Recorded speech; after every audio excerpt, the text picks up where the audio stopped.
Hi friends, good morning Telangana with జిలానికి స్వాగతం. Welcome to J24 news. ఈరోజు మన first episode of GMT good morning Telangana అనేది స్టార్ట్ అయింది, సక్సెస్ఫుల్గా కంప్లీట్ అయింది. మంచి ఫీడ్బ్యాక్ అండ్ ప్రజల నుంచి, నా వ్యూవర్స్ నుంచి, నా సబ్స్క్రైబర్స్ నుంచి, నా ఫ్రెండ్స్ నుంచి నాకు కాల్స్ వచ్చాయి. సో కొన్ని సలహాలు, సూచనలు కూడా నాకు వచ్చాయి. సో అవన్నీ నేను గౌరవప్రదంగా అవి పాటిస్తానని తెలియజేస్తున్నాను. సో ఈరోజు వార్తలకు వచ్చేస్తే ఈరోజు 12 సెప్టెంబర్ 2025 శుక్రవారం రోజు ప్రధానంగా ఈనాడు వార్త చూసుకుంటే, ఏరులైన రోడ్లు, భాగ్యనగరంలో భారీ వర్షం, రంగారెడ్డి జిల్లా యాచారంలో 17.9, మెదక్ జిల్లా కేంద్రంలో 17.8 సెంటీమీటర్లు, హైదరాబాద్ విజయవాడ జాతీయ రహదారిపై స్తంభించిన ట్రాఫిక్, అప్రమత్తంగా ఉండండి అని సీఎం సూచనలు ఇచ్చారు. సో చూస్తున్నాం మనం, వర్షాలు బీభత్సంగా మొన్న ఇదే నెలలో 1 వీక్ బ్యాక్ నాన్ స్టాప్ గా వర్షాలు 4-5 డేస్ ఉన్నాయి. ఆ ముందు 10 రోజుల ముందు నాన్ స్టాప్ గా వర్షాలు ఉన్నాయి. సో వర్షాలు అయితే బాగున్నాయి, కానీ ఇన్స్టెడ్ అప్రమత్తంగా ఉండండి అని సీఎం సూచనలు ఇచ్చారు. రాష్ట్రంలోని పలు ప్రాంతాల్లో ఆకాశానికి చిల్లు పడిందా అన్నట్టు ఒక్కసారిగా కుండపోత వాన కురిసింది. అదైతే నిజమే, ఒక్కసారిగా నిన్న ఉన్నటువంటి వర్షాలు కురిశాయి, బీభత్సంగా వర్షం కురిసింది.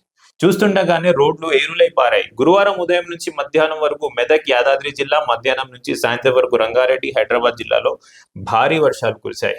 రాష్ట్రంలో అత్యధికంగా రంగారెడ్డి జిల్లా యాచారంలో 17.9 సెంటీమీటర్ వర్షపాతం నమోదైంది. మెదక్ జిల్లా కేంద్రం, భువనగిరి జిల్లా మండలం, కోల్పాకు, రంగారెడ్డి జిల్లా అన్నారం, ఇలాంటి అన్ని కాలనీస్, అన్ని ఏరియా పేర్లు, డిఫెన్స్ కాలనీ, మొయినాబాద్, ముఖ్యంగా తూర్పు హైదరాబాద్ వరుణుడు విరుచుకుపడ్డాడు. గంటన్నర పాటు ఏకదాటిగా కురిసిన వర్షానికి హయాత్ నగర్ చుట్టుపక్కల ప్రాంతాలు జలమయ్యాయి. ఈ విజయవాడ జాతీయ రహదారిపై కిలోమీటర్ల మేర మోకాలు లోతు నీరు నిలిచింది. వనస్థలిపురం నుంచి పెద్ద అంబర్పేట వరకు భారీగా ట్రాఫిక్ స్తంభించింది. పాఠశాల నుంచి విద్యార్థులు ఇంటికి చేరుకునే సమయం కావడంతో బడి బస్సులు రోడ్లపైన నిలిచిపోయాయి. ప్రధాన రహదారి నుంచి కాలనీల్లోకి వరద చేరడంతో లోతట్టు ప్రాంతంలోని నీళ్లు నీట మునిగాయి. అబ్దుల్లాపూర్ మెట్ మండలంలోని పలు ప్రాంతాల్లో వరదలు ముంచెత్తింది.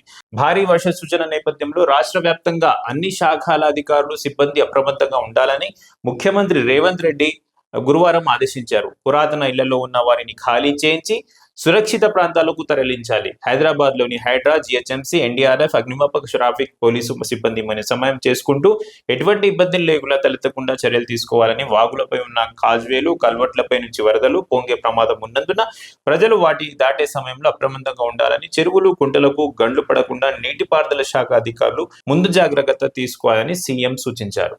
సీఎం గారు అన్ని డిపార్ట్మెంట్స్ ని అలర్ట్ చేశారంట. Traffic, irrigation, water department, GHMC, NDRF అందరినీ ఎప్పుడు ఏ ప్రమాదం వచ్చినా ఇమీడియట్ గా ఆదుకోవడానికి రెడీగా, సిద్ధంగా ఉండాలని సీఎం గారు ఆదేశాలు ఇచ్చారు, రేవంత్ రెడ్డి గారు.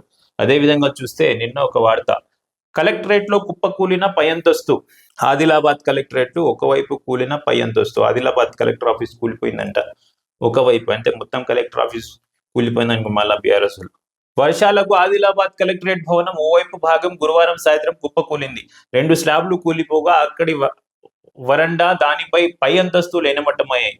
1941లో కట్టిన ఈ పురాతన భవనం ఇటీవల కురిసిన భారీ వర్షాలకు నానిపోయి ఉంది. సున్నం, శుద్ధ ఇటుకలు మిశ్రమంతో నిర్మితమైన భవనం కావడం, కింది భాగంలోని స్తంభాలు కుంగడంతో పైగున్న 2 స్లాబులు కుప్పకూలాయి. అప్పటికి గ్రామ పాలనాధికారి పోస్టింగ్ ఉత్తర్వుల కోసం 20 మందికి పైగా కలెక్టరేట్ లోని ఏవో గది ఎదురుగా ఉన్న వరండా పై అంతస్తులో వేచి ఉన్నారు. అదే సమయంలో మెల్లగా స్లాబు కూలుతున్న శబ్దం రావడంతో వారితో పాటు అక్కడ ఉన్న కొందరు సిబ్బంది ఒక్కసారిగా భయంతో పరుగులు తీశారు. ఈ సమయంలో కలెక్టరేట్ భవనం వెనకాల ఉన్న కాన్ఫరెన్స్ హాల్లో జిల్లా ఇన్ఛార్జ్ మంత్రి జూపల్లి కృష్ణారావు సమీక్షా సమావేశం నిర్వహిస్తున్నారు. కలెక్టరేట్ రాజర్షి షా సహా తదితర అధికారులు, ఉద్యోగులు, సిబ్బంది సమావేశంలో పాల్గొన్నారు. ఓవైపు ఏకతాటిగా వర్షం కురుస్తుండటంతో వరండా లేకుండా పై అంతస్తు కూలిపోవడంతో విద్యుత్ సరఫరా నిలిచిపోయి చీకటి అలుముకుంది. ఆదిలాబాద్ జిల్లా కలెక్టర్ ఆఫీస్ కూలిపోయిందంట ఓవైపు పై భాగం. అయితే పురాతన భవనం అంట, ఇది ఎప్పుడుది, 1941 అంట. మళ్ళీ 1941లో ఉంటే సరే, ఎవరు లేరు, ఏమి జరగలేదు, పాపం ఎవరైనా ఎంప్లాయీస్ ఉంటే విషయం చాలా డేంజర్గా ఉండేది. ఏదైనా మన పాలనా అధికారులకి ఏదైనా ప్రభావం సంపిస్తే, ఎవరైనా ప్రాణం పోతే అప్పుడు మేమున్నాం అని మేలుకుంటారు. సరే, ఇప్పుడైనా మేలుకుంటారేమో. అదేవిధంగా ప్రధాన వార్తలు చూసుకుంటే, నేడు ఉపరాష్ట్రపతిగా సిపి రాధాకృష్ణన్ ప్రమాణ స్వీకారం. రాష్ట్రపతి, గవర్నర్లకు గడువు విధింపుపై సుప్రీంకోర్టు తీర్పు రిజర్వు. గ్రూప్ 1 పై అప్పీలుపై TPSP నిర్ణయం. ట్రంప్ సన్నిహితుడు చార్లీ కర్క్ హత్య.